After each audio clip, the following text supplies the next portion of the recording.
Hello மக்களே, சிவா அயலி செம இன்ட்ரெஸ்டிங்காக போயிட்டுருக்கு. சிவாவையும் அயலியும் எப்படியாவது வீட்டை விட்டு துரத்தணும்னு சொல்லிட்டு செல்வனாகி கபிலன் சேர்ந்த மாதிரி போட்ட பிளான் படி எல்லாமே போயிட்டுருக்கு.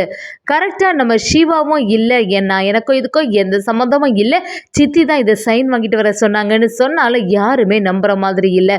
ஒரு கட்டத்தில் செல்வனாகியே யார் நான் இதுக்கு இவங்கிட்ட எல்லாம் பேச போகிறேன் அப்படிங்கிற மாதிரி ஆக்டிங்கை கொடுக்க ஆரம்பிக்கிறாங்க. இதை பார்த்துட்டு இருந்த சிவா பயங்கரமாக டென்ஷன் ஆகுறாங்க. கபிலன் நம்ம சிவாவை வார்த்தையை விடவும் சிவா ஒரு கட்டத்தில் கபிலனை அப்படியே எதிர்த்து சட்டையை பிடிக்க போகிறாங்க. இதெல்லாம் பார்த்தா நம்ம இந்திராணியும் இனிமே நீங்கள் இந்த வீட்டிலே இருக்காண்டா அப்படிங்கிற மாதிரி ஒரு முடிவு எடுக்கிறாங்க. சிவாவும் அயலியும் அப்படியே ஷாக் ஆகி வீட்டை விட்டு வெளியில் போனாங்களா. வீடியோக்குள்ளே போகிறதுக்கு முன்னாடி யாரெல்லாம் நம்ம சேனலுக்கு சப்ஸ்கிரைப் பண்ணல அவங்க சப்ஸ்கிரைப் பண்ணிடுங்க. அப்படியே பக்கத்தில் இருக்க பெல் ஐக்கானும் கிளிக் பண்ணிடுங்க. அப்போ தான் நான் போடுற வீடியோலாம் உங்களுக்கு நோட்டிஃபிகேஷனாக வரும். செல்வனாகிய எப்படியாவது சிவா அயலியை வீட்டை விட்டு துரத்துறோன்னு சொல்லிட்டு அடுத்த பிளானை போட ஆரம்பிக்கிறாங்க. அதுபடியே நம்ம சிவாவுக்கு போய் காஃபி கொடுக்குறாங்க. ஏதோ நல்லவங்க மாதிரி ஆக்ட் பண்ண ஆரம்பிக்கிறாங்க.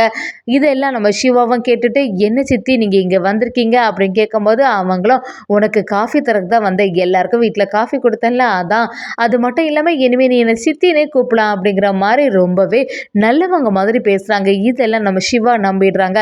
அப்படி இருந்துட்டு இருக்கும்போது நிறைய வேலை வேற இருக்குது, இந்த ஃபைலை வேற எப்படியாவது அவங்க ஆஃபீஸ் போகிறதுக்கு முன்னாடி சைன் வாங்கிடணும் அப்படிங்கிற மாதிரி சொல்கிறாங்க. இதை கேட்ட சிவாவும் சரி சித்தி இதை கொடுங்க, நானே அப்பா கிட்ட சைன் வாங்கிடுறேன் அப்படின்னு சொல்லிட்டு எடுத்துகிட்டு போகிறாங்க.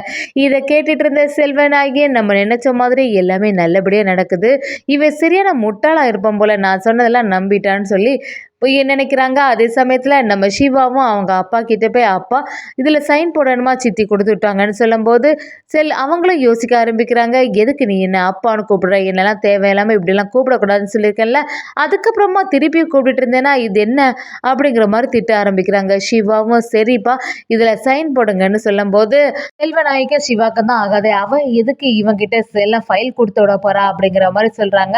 அது மட்டும் இல்லாமல் இனிமேல் இந்த மாதிரி வேலையெல்லாம் நீ இந்த வீட்டில் செய்யக்கூடாது அப்படின்னு உதயபெருமாள் செமையா பேசுறாங்க. அந்த இடத்துல நம்ம உதயபெருமாள் சைன் பண்ண வரும்போது கரெக்டா கபிலன் வராங்க. கபிலனும் என்னப்பா இங்க நடக்குது, நீ இதுல இருக்கிறதெல்லாம் படிச்சு பார்த்தா சைன் போடுற அப்படின்னு கேட்கும்போது உதயபெருமாளும் இல்லடா உன்ட அம்மா தான் ஏதோ கொடுத்து விட்டான்னு சொன்னா அதான் சைன் பண்ணதுக்கு போறேன், அங்க அம்மா கொடுத்து விட்டான்னு சொன்னா அதை படிச்சு கூட பார்க்க மாட்டியா, சொல்ல முடியாது அவன் என்னதான் பிளான் பண்ணி எடுத்துட்டு வந்தான்னு, அதுவும் அம்மா கொடுத்தாங்கன்னு உனக்கு எப்படி தெரியும் அப்படின்னு சொல்லிட்டு அந்த பத்திரத்தை படிக்கிறதுக்கு போறாங்க. அதுல என்னடானா இந்த சொத்தை நான் பாதியே சிவாவுக்கு எழுதி கொடுக்குறேன் அப்படிங்கிற மாதிரி இருக்கு. இதை கேட்ட உடனே உதயபெருமாள் அப்படியே ஷாக் ஆயிடுறாங்க. என்ன சொல்ற நீ, எப்படி இதுல எழுதியிருக்கோம் அந்த மாதிரிலாம் அப்படி சொல்லும்போது சிவாவும் அந்த இடத்துல இல்லை எனக்கும் இதுக்கும் எந்த சம்மந்தமும் இல்லை, சித்தி தான் இந்த ஃபைலை கொடுத்து விட்டாங்க, இந்த ஃபைல என்ன இருந்துச்சுன்னு எனக்கு தெரியாது, அது மட்டும் இல்லாம சித்தி என்று நல்லாவே பேசினாங்க அப்படின்னு சொல்லும்போது உதயபெருமானம் வந்து என்னடா சொல்ற, இந்த வீட்டு வாட்ச்மேன் கூட தெரியும் சித்திக்கும் உனக்கும் ஆகாதுன்னு, அவன் உங்ககிட்ட வந்து சித்தின்னு சொன்னாலா, அதெல்லாம் நம்பவே முடியல அப்படிங்கிற மாதிரி சொல்றாங்க. எவ்வளவு தைரியம் தான் இப்படி எல்லாம் பண்ணுவேன்னு சொல்லும்போது கபிலனும் நம்ம சிவாவோட சட்டையை பிடிச்சு எதுக்கடா இப்படி எல்லாம் ஏமாத்த போற, அதானே உன்னோட புத்தி எல்லாமே இப்பதான் தெரிய வருது, பணத்துக்காக என்னனால செய்ய வருவல்ல, அதுக்காக தான் இத்தனை நாளா இந்த வீட்டுல பிளான் போட்டு இருக்கீங்களா அப்படிங்கிற மாதிரி சிவா அயலிய கபிலனும் சரியா கேட்டுட்டு இருக்காங்க. இதெல்லாம் பார்த்துட்டு இருந்த அயலியும் கண்டிப்பாக இதுக்கும் சிவாக்கும் சம்மந்தமே இல்லைன்னு சொல்லும்போது சிவா செல்வனாகிய பார்த்துட்டே இருக்காங்க. நீங்கள் தானே சித்தி என்கிட்ட இந்த ஃபைலை தந்து சைன் வாங்க சொன்னீங்கன்னு சொல்லும்போது செல்வனாகிய யாருக்கு யாருடா சித்தி, எதுக்குடா என்ன சித்தின்னு கூப்பிட அப்படின்னு சொல்லும்போது சிவாவுக்கு அப்படியே குழப்பம் ஆயிடுது. எல்லாத்துக்கும் காரணம் நீங்கள் தான், அப்போ நீங்கள் தான் ஏதோ பிளான் போட்டிருக்கீங்க அப்படிங்கிற மாதிரி சொல்ல வராங்க. செல்வனாகியும் பயங்கர டென்ஷனில் பேசிகிட்டு இருக்கும்போது கபிலனும் ஒரு கட்டத்தில் நம்ம சிவாவை எதிர்த்து நிற்கிறாங்க. அது மட்டும் இல்லாமல் எப்படிடா உனக்கு இந்த மாதிரிலாம் ஏமாத்ததுக்கு மனசு வந்துச்சு, அதானே பொறப்பு சரியா இருந்தா நினைப்பு சரியா இருக்கும் மாதிரி ஒரு வாய் விட்டுறாங்க. இதை கேட்டு டென்ஷனான சிவாவும் யாரை பார்த்துடா இப்படி சொல்ற, என்னெல்லாம் இப்படி பார்த்து சொல்லாதடா அப்படிங்கிற மாதிரி திட்ட ஆரம்பிக்கிறாங்க. இதை கேட்டுட்டு இருந்த செல்வனாகி இதுக்கு தான் நான் அப்பவே சொன்னேன், ரெண்டு பேரும் இந்த வீட்டிலே இருக்கக்கூடாதுன்னு, யாராவது சொன்னதை கேட்டிங்களா அப்படின்னு சொல்றாங்க. அது மட்டும் இல்லாம சிவா கபிலனை எல்லாரும் சுத்தி உள்ளவங்க சமாதானப்படுத்தி பார்க்குறாங்க. ரித்திகாவும் இந்திராணியும் ஒரு பக்கமா ரெண்டு பேரும் இழுக்கிறாங்க. ஆனாலும் அவங்க சமாதானம் ஆகுற மாதிரி இல்லை. அயலியும் அவங்கள்ட்ட வந்து இந்த மாதிரிலாம் செய்யாதுங்க, சிவா மேலே எந்த தப்புமே இல்லைன்னு சொன்னாலும் கேட்குற மாதிரி இல்லை.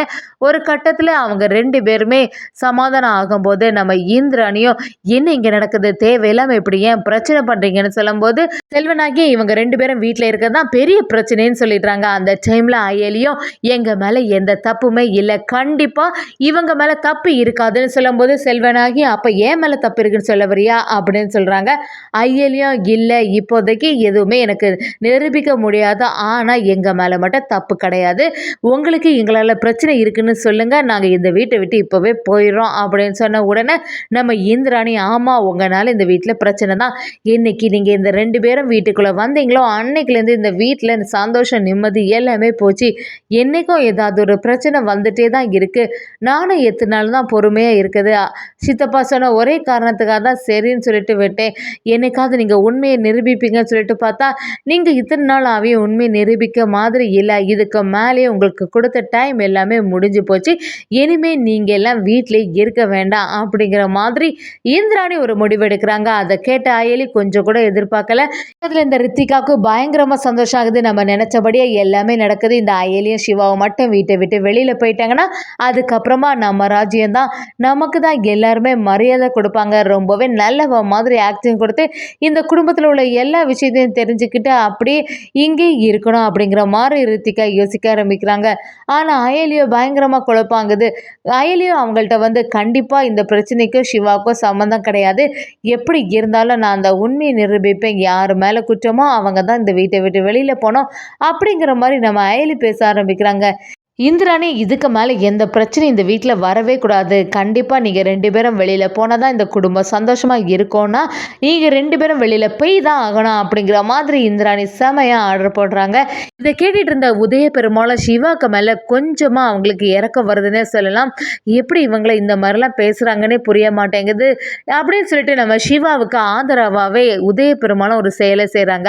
உதய பெருமாளும் வந்து சரி இப்போதைக்கு எந்த பிரச்சனையும் பண்ணாமல் இருக்கணும், அது மட்டும் இல்லாமல் ஒரு பிரச்சனையோட இந்த வீட்டை விட்டு வெளியில் போகக்கூடாது அப்படின்னு சொல்லிட்டு உதய பெருமாள் சப்போர்ட்டிவாக இருக்காங்க. அயலியும் எப்படியாவது கொஞ்ச நாளில் இந்த உண்மையை நான் நிரூபிச்சே தீருவேன், கண்டிப்பாக சிவாக்கா மேலே எந்த தப்புமே இருக்காது எனக்கு நல்லாவே தெரியும், ஆதாரத்தோட நிரூபிப்பேன்னு சொல்லிட்டு நம்ம ஆயலியும் செம்மையாக சொல்கிறாங்க. இதை கேட்ட இந்திராணியும் எது எப்படியும் நீங்கள் வீட்டில் இருக்க வரைக்கும் பிரச்சனையாக தான் இருக்குது, சித்தப்பா சொன்ன ஒரே காரணத்துக்காக தான் இன்னும் வீட்டில் இருக்கிறதுக்கு சம்மதிக்கிறேன், ஆனால் உங்களால் எந்த பிரச்சனையும் இந்த வீட்டில் வரவே கூடாது அப்படிங்கிற மாதிரி இந்திராணி அவங்கள மன்னிச்சு விடுறாங்க. இதை பார்த்த செல்வனாகியும் கபிலனும் பயங்கரமாக டென்ஷன் ஆகிறாங்க. கபிலனும் அவங்க அம்மா கிட்ட வந்து எதுக்குமா அப்பா இப்படியெல்லாம் செய்துட்டு இருக்காங்க, எவ்வளோ தைரியம் இருந்தால் இவ்வளோ இந்த சம்பவம் நடந்த பிறகு இந்த சிவாவை வீட்டுக்குள்ளே விட்டுருப்பாங்க, அவன் எல்லாம் இனிமேல் வீட்டிலே இருக்கக்கூடாதுன்னு நினச்சி பார்த்தா எல்லாமே சொதப்பிட்டு போல, இவன் என்னைக்கு இந்த வீட்டுக்குள்ளே வந்தானோ அன்னையிலிருந்து நமக்கு மேலே இருக்க மரியாதை எல்லாமே போயிட்டு அப்படின்னு சொல்கிறாங்க. செல்வநாய்க்கு உதய பெருமாள் மேலே ஒரு டவுட் வந்துடுது, எதுக்கு இவங்க அந்த சிவாவுக்கு சப்போர்ட்டாக பேசுனாங்க, நிஜமாவே சிவா சொல்கிறது உண்மையாக இருக்குமோ, ஒரு சமயம் அவங்களோட பையன்தான் சிவாவோ அப்படிங்கிற மாதிரி செல்வநாயகி செமையாக குழம்பி போயிடுறாங்க.